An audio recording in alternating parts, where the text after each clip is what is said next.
లెక్కల మాస్టారు సాక్షి దిల్సేకి స్వాగతం అనాలి.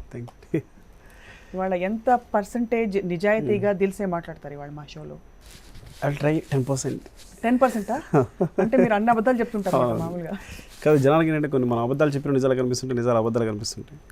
ఏదో ఒక సందర్భంలో నిజ జీవితానికి సంబంధించిన కొన్ని సంఘటనలు తీసుకుని లాజిక్ని జోడించి మీరు కథలుగా అల్లుతా అని చెప్తూ వచ్చారు.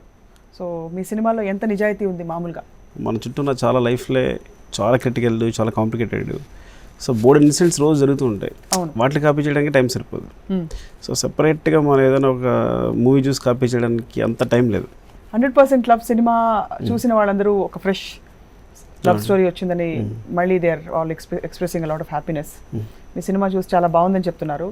మీకు ఎలా అనిపించిన సినిమా చూసిన రోజు? మీరు అనుకున్న స్థాయిలో అనుకున్న మెసేజ్ కానీ మీరు అనుకుని చెప్పదలుచుకున్న కన్వే చేశారు సినిమాలో? ఆడియన్స్ ఎంటర్టైన్ చేయడమే పెద్ద మెసేజ్ అండి నా ఉద్దేశంలో.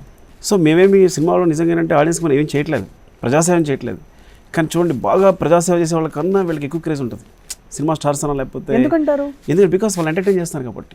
డెఫినెట్గా ప్రపంచంలో మిగతా వాళ్ళందరూ కష్టపడి ఉపయోగించే బ్రెయిన్ పర్సంటేజ్ కన్నా మేము ఉపయోగించే పర్సంటేజ్ చాలా తక్కువ. కానీ అందులో వాళ్ళకన్నా మేము ఎక్కువ క్రేజ్ కొట్టేస్తాం. సో మాకున్న పాపులారిటీ వాళ్ళకు ఉండదు.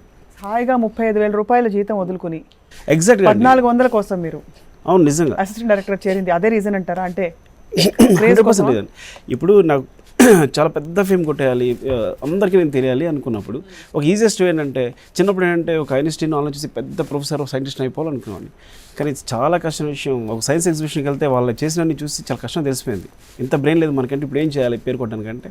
సో మీరు వీరేంద్రనాథ్ లాగా ఒక పెద్ద రైటర్ని అయితే అతను కొన్ని ఇమేజ్ మనకు వస్తుంది కదా అనుకున్నాను. కానీ ఆయన డైరెక్షన్ చేయడం మొదలుపెట్టారు. అవును.